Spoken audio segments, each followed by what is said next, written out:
Question 1. Que penser des ovnis? Certains s'inquiètent au sujet des ovnis de plus en plus nombreux et concernant la tournure que les choses vont prendre sur Terre. Il n'y a pas lieu de s'inquiéter. Voici pourquoi. Dieu le Père a dit dans un message récemment publié: comme vous le savez, à un niveau subtil ou dimension supramatérielle, grâce aux efforts combinés des forces galactiques et intergalactiques de la lumière, le procès a déjà eu lieu concernant ceux qui ont considéré depuis bien longtemps votre terre et ses habitants comme leur propriété. Et les choses désormais en progrès sur Terre peuvent être vues comme les dernières convulsions de ceux qui travaillent d'arrache-pied pour éviter la punition qui les menace. Qu'est-ce que cela signifie? Cela signifie que l'archon Satan, l'ange déchu désincarné, qui dominait au plus haut niveau de la pyramide du pouvoir obscur le monde et les nations sur Terre, a été neutralisé par les forces stellaires de la lumière par décret du Père créateur. Oui, cela a déjà eu lieu, il y a plusieurs années déjà. Les forces des ténèbres qui stationnaient tout autour de la Terre au niveau cosmique ont été définitivement délogées pour permettre et assurer l'ascension planétaire. Les acteurs des ténèbres sur Terre sont donc privés de leur parrain et de son pouvoir. Voilà pourquoi ils jouent tous leurs atouts en série pour tenter de reprendre le pouvoir sur les peuples en phase d'éveil, en déchaînant leurs plans de chaos et de peur. Parmi leurs plans, il y a le projet Bluebeam, qui consiste à affoler la population mondiale en projetant dans notre ciel, via des hologrammes, l'illusion d'une invasion funeste d'extraterrestres malveillants. Voilà pourquoi le Père a rassuré ses enfants en insistant sur le fait que c'est une tromperie et qu'elle ne doit pas nous inquiéter. Il n'y aura pas d'invasion d'extraterrestres du camp des déchus. Comprenons bien les choses. Leur flotte n'a plus accès à notre planète depuis l'extérieur.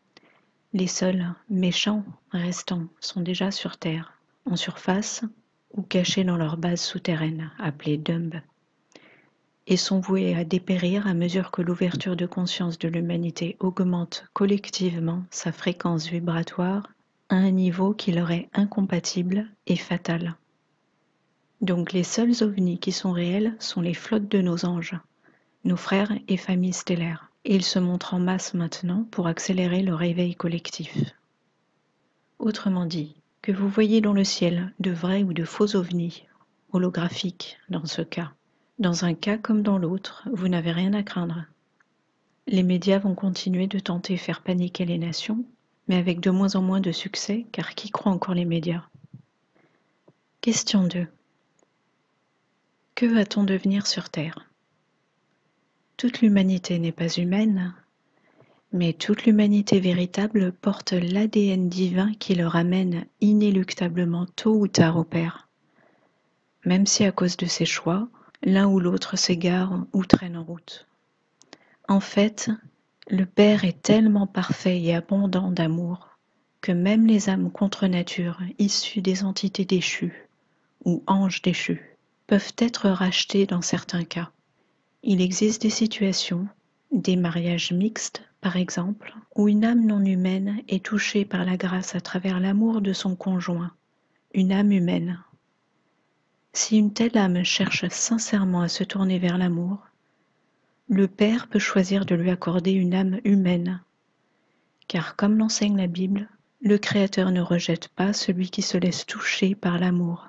Il le rachète et le transforme. Il y a divers archétypes illustrant cela, et pour changer un peu, je vous propose celui de Pinocchio, pantin de bois qui devient un vrai fils d'homme. Question 3. Qu'est-ce qui limite les forces célestes dans leur action? Comme il en a toujours été, la Bible en fait l'illustration, à l'échelle collective des nations du globe, Dieu le Père envoie ses anges, nos frères stellaires, pour nous libérer d'un ennemi trop puissant, nous envoyer le secours pour ceux qui nous dépassent complètement en tant qu'âme incarnée en 3D. Mais sans enfreindre notre libre arbitre, au niveau collectif comme individuel. Autrement dit, c'est à nous de décider ce que nous faisons de notre vie ici-bas, par l'usage de notre libre arbitre en tout, car nous sommes les créateurs et écrivains de notre parcours terrestre et notre évolution spirituelle sur Terre.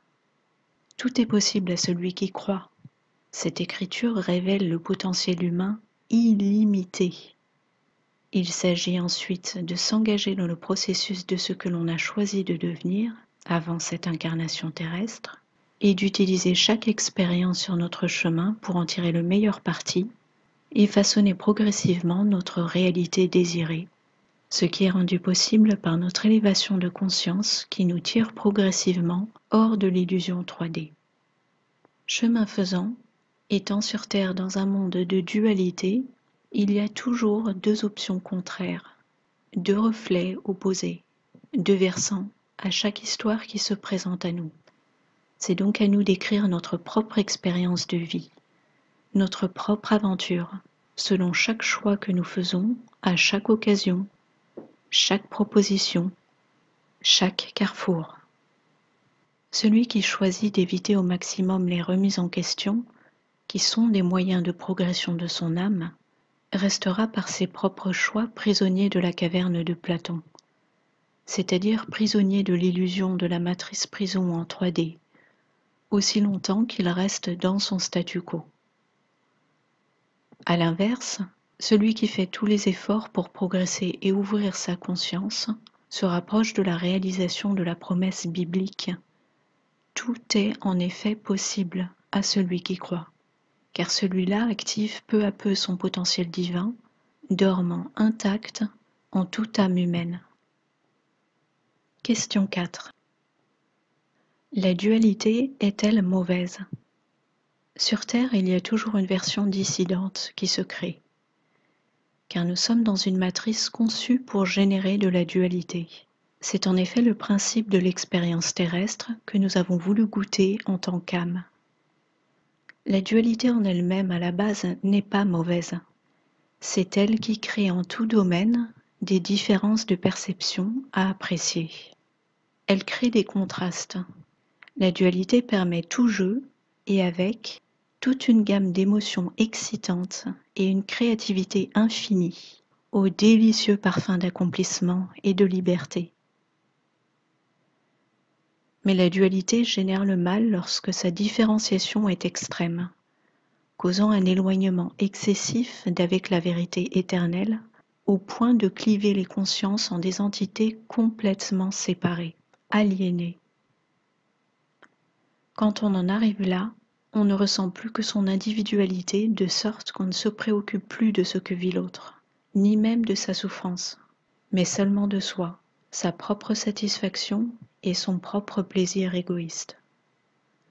Alors on tombe dans une distorsion que l'on appelle péché et mal, et d'où provient en effet tout mal. Comprendre la dualité, c'est devenir capable de comprendre comment fonctionnent les choses, comment fonctionne le mal, et en guérir le monde et soi-même. En effet, le monde devient beaucoup plus facile à comprendre, et l'on est beaucoup moins susceptible d'être offensé lorsqu'on comprend et tient constamment compte du fait qu'il y a dualité en tout, au lieu d'utiliser automatiquement son jugement pour placer chaque chose, chaque événement, chaque structure et chaque personne dans la case du bon ou la case du mauvais, la case du vrai ou la case du faux, la case blanche ou la case noire, la case lumière ou la case ténèbres, la case bien ou la case mal, la case juste ou la case injuste. Un peu d'épices est bon et apporte de la saveur. Trop d'épices peut tout gâcher et mettre le feu au plat. La dualité peut être vue comme les épices saupoudrées sur ce monde. Bien dosées, elles rendent notre expérience terrestre savoureuse. Utilisées en excès, elles peuvent mettre le feu à notre langue et à nos tripes. Question 5. Comment la dualité nous pousse au saut quantique en 5D? La dualité est indissociable du libre arbitre car elle nous offre le choix et elle nous provoque à la réflexion. Le monde devient beaucoup plus facile à comprendre et l'on est beaucoup moins susceptible de s'y perdre lorsqu'on comprend, accepte et tient compte du fait qu'il y a, d'une manière naturelle dans le royaume terrestre, dualité en tout.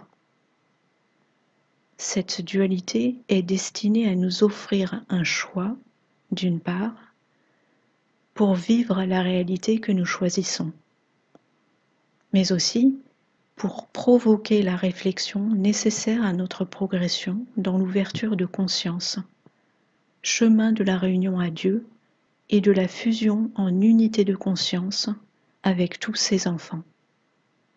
Cette réflexion doit se faire en connexion avec l'esprit, donc avec notre cœur, et non pas notre mental associé à l'ego, la chair. Et c'est ce qu'on appelle méditation. La méditation quotidienne est donc un puissant levier d'ascension, car l'ascension est le résultat de l'ouverture progressive de conscience à la vérité éternelle ou vérité cosmique, la fusion avec notre nature divine. La dualité, lorsqu'elle augmente, pousse au clivage de réalité et nous oblige donc à choisir une voie parmi celles qui se présentent. Ce clivage est nécessaire pour donner naissance à la réalité 5D et permettre de couper le cordon ombilical. D'où le verset d'Apocalypse 22:11 qui dit que celui qui est injuste soit laissé à sa poursuite de l'injustice, et que celui qui est souillé soit laissé à sa poursuite de la souillure, que celui qui est droit poursuive plus encore dans la droiture, et que celui qui est saint poursuive plus encore dans la sainteté. La révélation de ce verset est la nécessité de provoquer le clivage de réalité entre les différents groupes de conscience au sein de l'humanité, afin de réunir ceux qui se ressemblent en termes de fréquence, les malfaisants avec leur père en 3D, les aimants avec leur père en 5D, et les peureux incrédules et indécis quelque part entre les deux. Car en pratique, cela se fait par de multiples incréments entre la 3D et la 5D, car ces réalités sont radicalement différentes dans leur fonctionnement. Et chaque groupe intermédiaire, figurativement parlant, n'est pas figé. Il y a toujours la possibilité de continuer d'évoluer vers la 5D, sur une autre timeline, mais à un rythme aussi lent que sa conscience est lente à s'ouvrir et qu'il est lent à se décider à changer. Notre conscience est reflétée par le jugement que nous portons sur les choses et les personnes.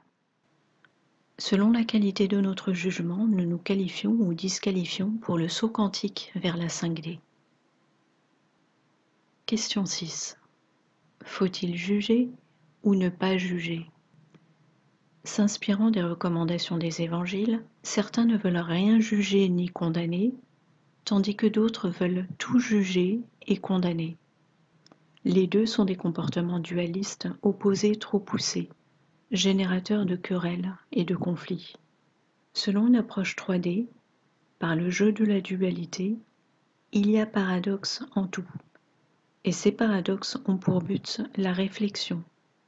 Et la réflexion ouvre la conscience, élevant notre fréquence vibratoire. Et une conscience qui s'ouvre dissout le paradoxe, car alors, on comprend que la finalité de tout commandement est supérieure à la réalité matérielle 3D. Et le commandement n'est jamais une obéissance à la lettre, discipline rigide, contrainte et forcée, mais c'est la recherche de la sagesse et d'une progression vers l'amour et l'unité de conscience avec le divin. Ainsi, le commandement divin a toujours pour but de ramener au bon état d'esprit, lequel nous élève dans les plus hautes vibrations, de nature à nous faire quitter progressivement la conscience 3D qui nous enchaîne à cette matrice prison. Concernant le thème du jugement, l'ouverture de conscience permet de résoudre le paradoxe ainsi. D'un côté, le jugement-discernement est un processus d'illumination qui ouvre notre conscience, nous guide et augmente notre assurance et confiance. Le jugement-discernement est un apprentissage constant, réalisé par concertation avec l'esprit et non l'ego et l'intellect charnel. À l'inverse, Le jugement condamnatoire est un automatisme préprogrammé, subjectif et auto-limitant, suscité par la peur et le conditionnement de notre conscience par ceux qui ont emprise sur ce monde à tout niveau.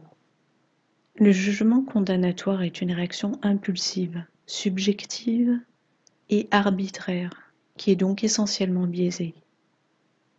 L'idée est donc d'utiliser le jugement comme un outil d'analyse et non pour mettre les gens dans des cases bonnes ou mauvaises. Au final, c'est toujours l'intention, donc l'état vibratoire de notre cœur, qui importe dans le jugement, comme dans tout ce que nous faisons. En effet, la loi de la récolte, ou loi de réciprocité ou action-réaction, fonctionne au niveau quantique, ce qui signifie que l'énergie positive ou négative qui sort de nous est celle qui inévitablement revient à nous tôt ou tard, sous une forme ou une autre. C'est le sens du verset de Matthieu 7,2. De la manière dont vous jugez, vous serez jugés. De la mesure dont vous mesurez, on vous mesurera. Ne tombez pas non plus dans le piège de juger celui qui juge, car ce dernier pourra avoir un meilleur état d'esprit, donc d'ouverture de conscience, d'intention, de vibration, que vous en le faisant. C'est pourquoi l'Écriture dit « Celui qui a l'Esprit de Dieu juge de tout, mais personne ne peut le juger. » 1 Corinthiens 2,15. Quant aux criminels, ne gaspillons pas notre énergie émotionnelle sur eux plus que quelques instants. Ne laissons pas notre état vibratoire en chute libre inutilement. Ils n'échapperont pas à la justice, quel qu'en soit le timing. Personne n'échappe à la loi universelle de la récolte, ou loi de cause à effet, car elle régit implacablement toute la création. Et quand il s'agit de juger une idée ou un concept, n'oublions pas qu'il nous est, par définition, impossible de déterminer la véracité d'une chose que nous ne comprenons pas avec notre intellect. Autrement dit, la sagesse face à la difficulté à comprendre n'est pas le rejet immédiat assorti du jugement à l'emporte-pièce. Si des étudiants en mathématiques rejetaient de nouvelles équations complexes qu'on leur présente, juste parce qu'ils ne les comprennent pas du premier coup, comment pourraient-ils progresser et comment cette science pourrait être mise à profit pour le progrès humain? Mais sans en être conscients, certains ne cherchent pas réellement la vérité, mais plutôt à être confortés dans leurs convictions, leur compréhension des choses, les paradigmes qu'ils ont adoptés et nourris. Certains écoutent plus pour se distraire et se divertir, ce qui ne permet pas vraiment à leur conscience de profiter en s'ouvrant à la vérité. Voir Ézéchiel 33-32 à ce sujet. Question 7. Comment se créent les différentes timelines descendantes ou ascendantes? Comme nous l'avons vu et revu, notre conscience a le pouvoir de créer des choses abstraites, situations, circonstances, ou concrètes, matière, objets, dans ce monde terrestre. En effet, l'homme est fait à la ressemblance de Dieu créateur. Cette conscience qui est nôtre agit au travers de l'imagination, projection de la pensée en images, et des émotions, lesquelles sont auto-renforcées et entretenues par les paroles qui les accompagnent. C'est là le sens caché de Hébreux 11.1. La foi, qui reflète notre conception des choses, donc l'état d'éveil de notre conscience, produit la substance des choses. Autrement dit, notre monde, notre réalité, est le résultat de la projection collective, partout tout autour de nous, de notre conscience, à l'insu de notre mental tant que l'on est en 3D. Donc si l'on reprend, l'homme crée par son imagination et ses émotions combinées. La volonté et la parole sont des sous-produits de ces dernières. L'association imagination plus émotion possède l'énergie créatrice pour donner naissance à la chose désirée ou redoutée. Une fois la chose créée, elle est maintenue en existence dans la matrice terrestre aussi longtemps que les gens la croient, par le pouvoir de leur conscience collective et à leur insu même. De là, on comprend que ce monde 3D où l'on vit est contrôlé par le mal par la manipulation de la pensée, donc de la conscience de l'humanité, à tous les niveaux de la société. Comme nous avons vu, lorsque l'énergie créatrice de la conscience humaine atteint un stade suffisant, un seuil critique, la chose en question est engendrée. Elle prend littéralement forme dans le concret. Reprenons en bref. Imagination plus émotion égale création. Imagination plus émotion égale création. Or, l'amour et la peur sont les deux forces antinomiques les plus puissantes. L'amour crée le bon, le bien, l'harmonie, le divin, des énergies positives, des vibrations élevées. La peur crée la tragédie, la destruction, l'enfer, des énergies négatives, des vibrations basses. Donc, si l'imagination collective est pessimiste et accompagnée d'émotions de crainte, de peur, d'hostilité, on crée des circonstances, des événements, des réalités et des timelines d'échecs, négatives et funestes. Inversement, si l'imagination collective choisit l'optimisme et des émotions de bienveillance, gratitude, joie, paix, unité, qui appartiennent à l'amour, alors on crée des circonstances, des événements, des réalités et des timelines positives de progression et d'épanouissement. Or, nous sommes arrivés à une époque où la dualité a été exacerbée à son paroxysme. Le mal a fait son max pour garder l'humanité esclave et la terre sous contrôle. En réponse, les forces divines de la lumière ont été envoyées en masse comme jamais, pour la délivrance de la terre, pour permettre et assister la naissance de la nouvelle humanité en 5D.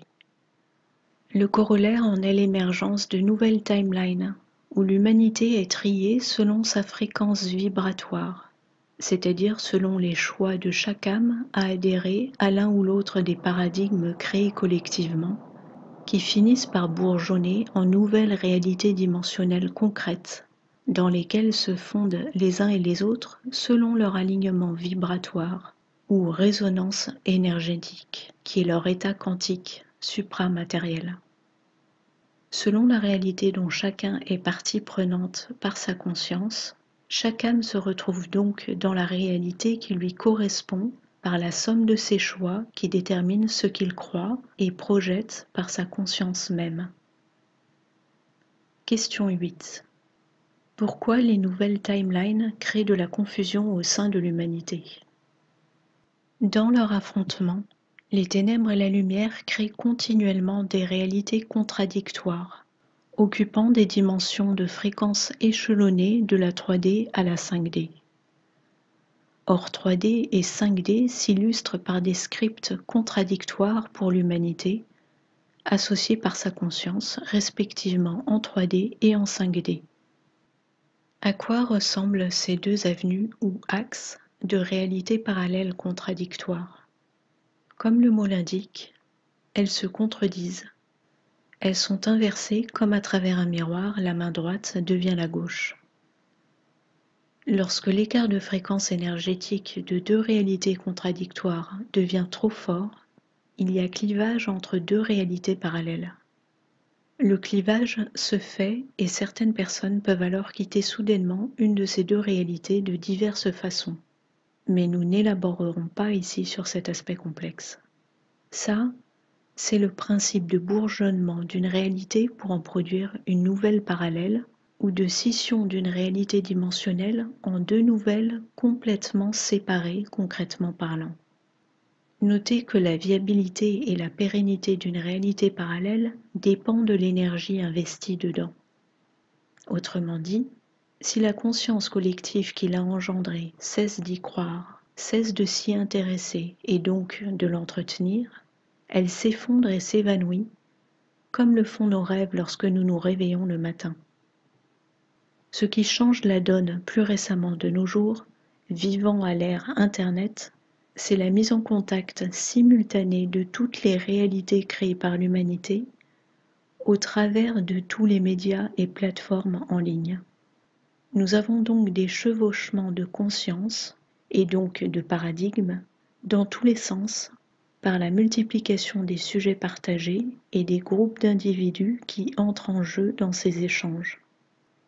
Et tout prend une envergure planétaire, ce qui forme un enchevêtrement de paradigmes, donc de réalités parallèles, qui par le poids des consciences qui les projettent, finissent par prendre littéralement forme concrète. Et dans cet enchevêtrement de conscience collective, véritable cacophonie fréquentielle, il y a inévitablement constamment collision entre diverses réalités totalement contradictoires ou opposées, ce qui génère une dose de confusion chez les gens, certains ne sachant plus que croire et d'autres défendant avec hargne leur paradigme. Or tout cela est source d'inquiétude et de division, car l'homme dans son essence originelle est un être multidimensionnel, mais en 3D, il est incapable de gérer cette multidimensionnalité.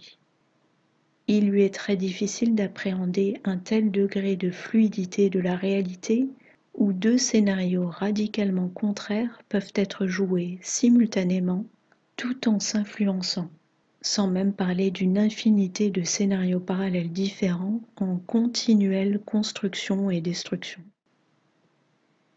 Il nous est en effet très difficile avec notre intellect 3D de passer des lois physiques très limitées de la 3D aux lois quantiques universelles qui régissent les dimensions supérieures. Mais il y a une chose importante à comprendre. De toute cette confusion ambiante, l'alliance des forces de la lumière tire parti pour le bien de l'humanité. Comment ? Au milieu de cet océan agité de théories de complot, narrations absurdes et scénarios étranges qui envahissent le web et tout média, se trouve pêle-mêle la propagande pleine de mensonges diffusée par l'ennemi, mais aussi du ballast narratif d'inspiration céleste. En effet, le camp des ténèbres n'est pas le seul à tirer avantage de l'intelligence artificielle et de l'imagerie générée par ordinateur, aussi appelée deepfake. De quoi parlons-nous exactement ? D'une fraction notoire de narratifs bizarres, sans fondement ni preuve, injectés dans le circuit par les forces de la lumière elles-mêmes, et qui servent à dissiper les peurs.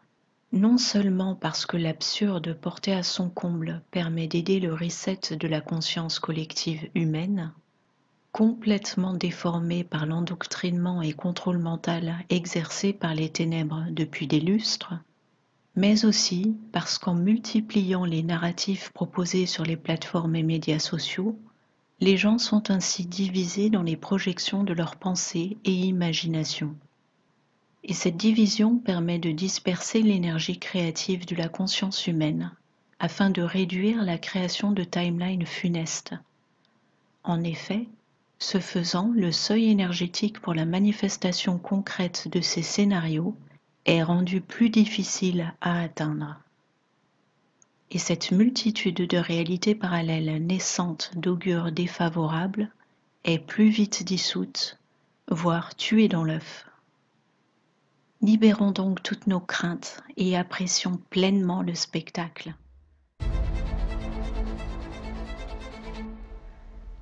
Enjoy the show!